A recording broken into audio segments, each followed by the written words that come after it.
In this video, I want to cover two things. First, we have a brand new credit card that has just been announced by the stock brokerage app Robinhood. This is their new Platinum card. And yeah, I know, super unoriginal name, but it has a suite of benefits that they say bring the card holder $3,000 per year in value. And it's made of real platinum. Then we also have confirmation from Capital One that they are indeed switching some of their popular credit cards to the Discover network. We'll tell you all about that too. Hey credit warriors, welcome to the show. My name is Ben Hedges, aka the Credit Shifu, and on this channel I cover US credit cards, personal finance, and luxury travel.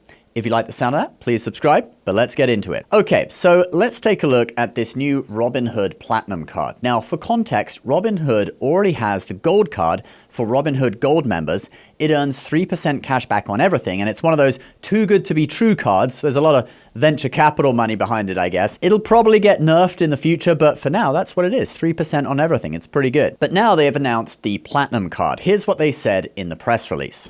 Today, we're introducing the next evolution of Robinhood money, the Robinhood Platinum card.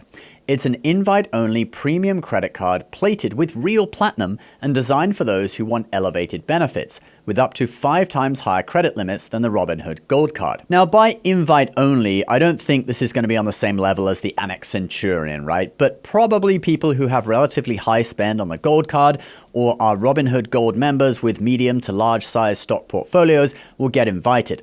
And there is a way for you to request an invite too. We'll probably get more updates on the eligibility when it launches, but let's now check out the benefits. Now, there's already a very nice landing page where they take you through all of it, and I love how they say the actual Platinum card, since the Amex Platinum isn't actually made of platinum, but Robinhood's new card is, or at least it's plated with platinum, which is kind of a gimmick, but if you care about the look and feel of the card, then that's definitely a plus. Then the first big benefit they advertise is that the card earns 5% back on dining. And if you read the fine print, that is on your first $50,000 in dining spend per year, which should be fine for most people, unless you're ordering Dom Perignon 1959 at a restaurant, in which case you might max it out in one evening. That 5% on dining makes this card perfect to use with the Built Dining program, which gives you 3 points per dollar back on dining at their restaurants. So together, that would be like 8 points per dollar or 8%, or actually more, since built points are worth about 2 cents per point, so you could say it's an 11% return. If you're interested in the Built Dining program, do click the link down below to sign up. You can link any card from your wallet. So if you have the Amex Gold or Citi Custom Cash, those are also cards that earn high multipliers on dining, and they would work great too. Back to the Robinhood Platinum card, they also mentioned 2 more bonus categories, 5% back on flights and 10% back on hotels.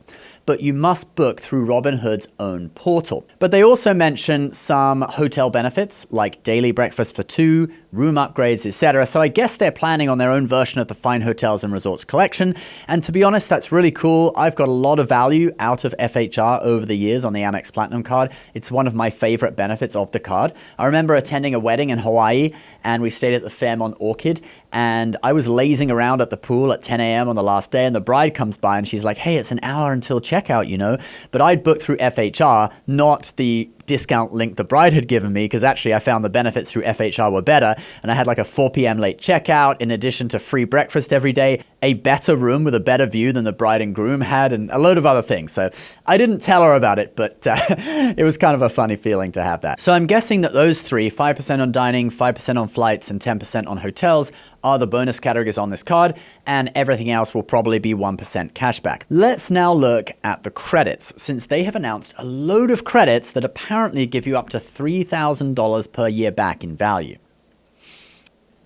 So they have some fancy looking graphics that introduce each credit, but for ease of presentation, they also show them in a table, which as a credit card YouTuber, I personally thank you, Robinhood. It makes my life so much easier. I don't have to make graphics to show you the credits. I can just show you them all by copying and pasting your table or screenshotting your table into my video. So let's go through them one by one. First up, we have a $300 travel credit, and this is surprisingly good. Here's the small print. Credit is dispersed as $150 every 6 months.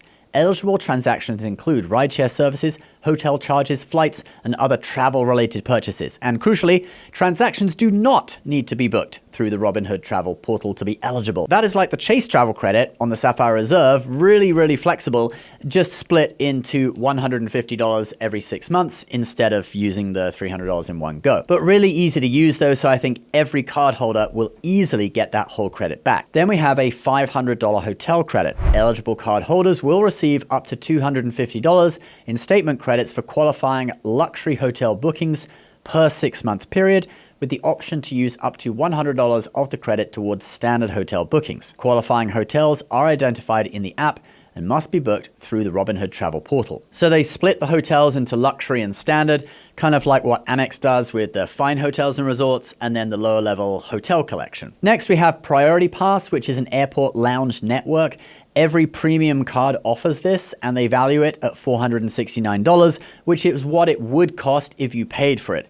In reality, I don't think anyone actually pays for it. People just get it through their credit cards. We then have a global entry / TSA pre-check credit for $120 every 4 years. Pretty standard for a premium travel card. Then a $250 autonomous ride credit. It's $20 per month and $30 in December.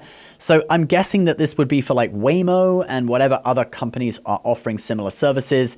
I guess we can say Robinhood is being forward-looking here, but you know, there aren't many of that areas in the country where you could actually use this. Certainly out in the sticks, out in Hicktown, man, you don't have that out here.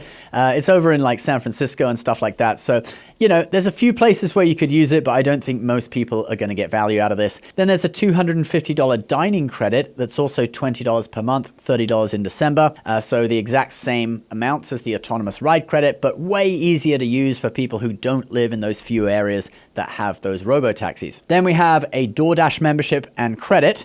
They're adding these two together. The credit is $250 again, and it's 3 times $10 discounts in January, and then 2 times $10 discounts for every other month. But your order needs to be over $50. So in my view, that devalues this credit to almost nothing. I often order DoorDash or Grubhub for lunch when I'm working, in which case it's just for one person, so my order's like $20. I rarely do it for the whole family. Then we have a $70 Oura Ring membership, and no, not Oura Ring. What is it with Oura Ring, right, and credit cards? Amex Platinum literally just added the Oura Ring credit. Chase has added a credit for another wearable recently too.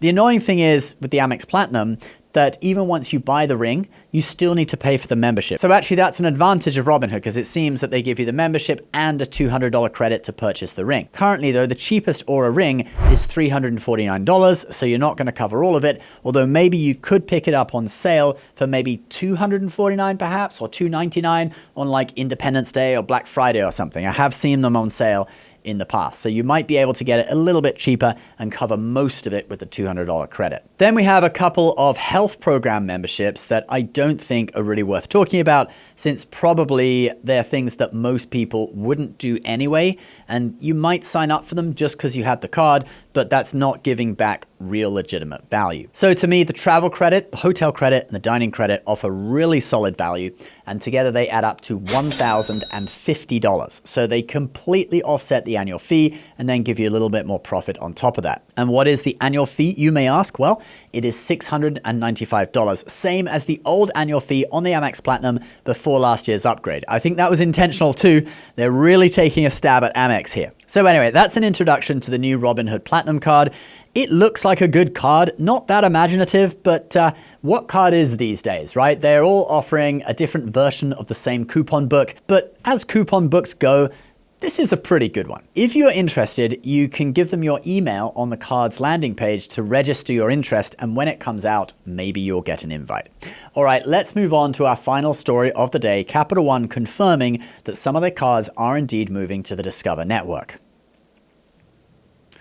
So we reported a few days ago on kind of a leak that some credit cards from Capital One, notably the Quicksilver, the Saver, and the Venture, and then the versions of those cards that have the word One after the name, so Saver One, etc., were moving to the Discover network. And we know this because Capital One now has PDF benefits guides on their website for those cards on the Discover network.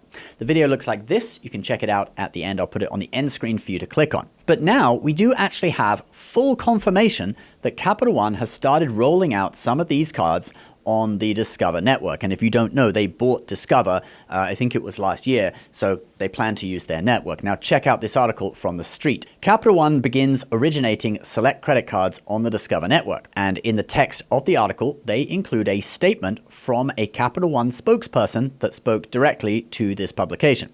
We have started originating select Capital One credit card accounts on Capital One's Discover network. This is an important step forward in our journey to continue offering compelling products to customers, while accelerating scale and investment in the Discover network and enhancing competition in the global payments industry. As we continue to integrate Discover with Capital One, we remain focused on delivering long-term value to consumers, merchants, and small businesses. So it is only select cards at this stage, which I take to mean not every venture card or not every saver card, but they're rolling it out gradually, targeting perhaps some areas, but not others, or some types of customers, but not others, maybe certain credit scores. We're not totally sure. We do have some screenshots from Reddit where some people applying for these cards do get offered the card on the Discover network, like this one and this one.